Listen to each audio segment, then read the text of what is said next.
नमस्कार। मूल मंत्र मोटिवेशन में मैं आराधना प्रियदर्शिनी आप सबका हार्दिक अभिनंदन करती हूँ।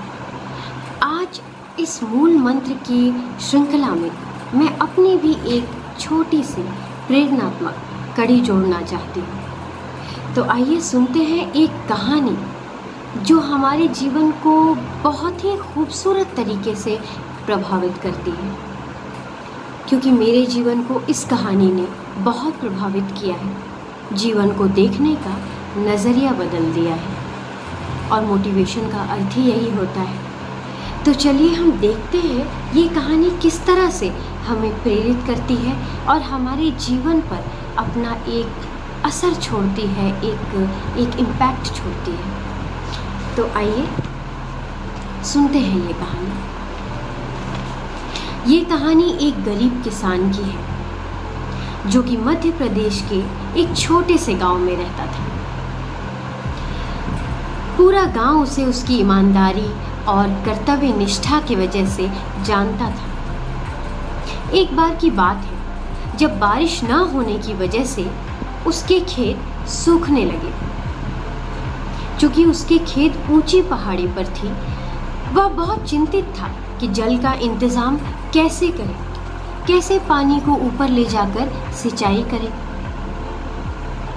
बहुत विचार करने के बाद उसने सोचा, क्यों न जल को बालूदानियों में भरकर पहाड़ी पर ले जाऊं और सिंचाई करूं, जो कि बेहद मुश्किल कार्य था। फिर भी उसने हौसला जुटाया और दिन भर अपनी 2 बालूदानियों से जल ऊपर खेतों में डालने लगा।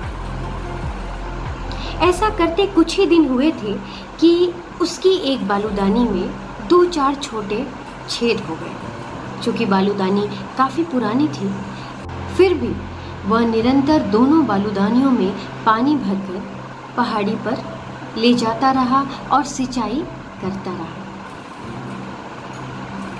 एक दिन उसके साथियों ने यह देखकर उसका बहुत उपहास किया, उसका बहुत मजाक उड़ाया और कहा कि ये बालूदानी तो पूरी तरह से खराब हो चुकी है, सिंचाई के योग्य नहीं, इसे फेंक दो।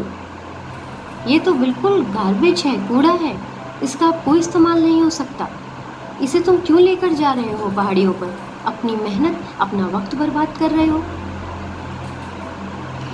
किसान ने कुछ नहीं कहा, बस अपने साथियों को अपने साथ चलने को कहा। उसके साथियों ने किसान से पूछा, यह रास्ता तो सदियों से सूखा है, पत्तों से भरा है, इसमें इतनी हरियाली कैसे आ गई।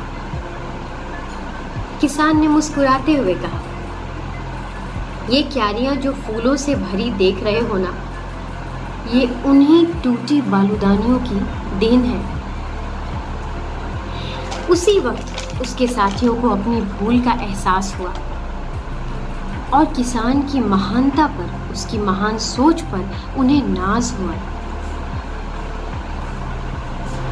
उन्होंने किसान से क्षमा याचना भी की। पाठ ये पढ़ा हमने इस कहानी से, सबक ये सीखा कि दुनिया में कुछ भी व्यर्थ नहीं। हर किसी चीज़ की अपनी उपयोगिता है, बस हमें उसे इस्तेमाल करना चाहिए। अगर हमें सही तरीके से चीज़ों का इस्तेमाल करना आता है तो फिर व्यर्थ कुछ भी नहीं। और व्यर्थ कहकर किसी इंसान को या किसी भी चीज़ को फेंका नहीं जाता, दूर नहीं किया जाता। इसलिए आप सबसे एक विनम्र निवेदन है कि किसी भी चीज़ को व्यर्थ बताने से पहले उसकी उपयोगिता को, उसके महत्व को समझें। जीवन में हर किसी के पास ये हुनर नहीं होता कि वो बुराई में भी अच्छाई ढूंढ ले। जीवन जीने का मतलब सिर्फ अपना सुख देखना नहीं होता। अगर हम अपने जीवन से, अपने अनुभवों से किसी दूसरे का मार्गदर्शन कर सकते हैं तो इसमें बुरा क्या है। ये भी हमारी एक बहुत ही बड़ी जिम्मेदारी है जो हमें निभाना है। Thank you so much. हार्दिक धन्यवाद।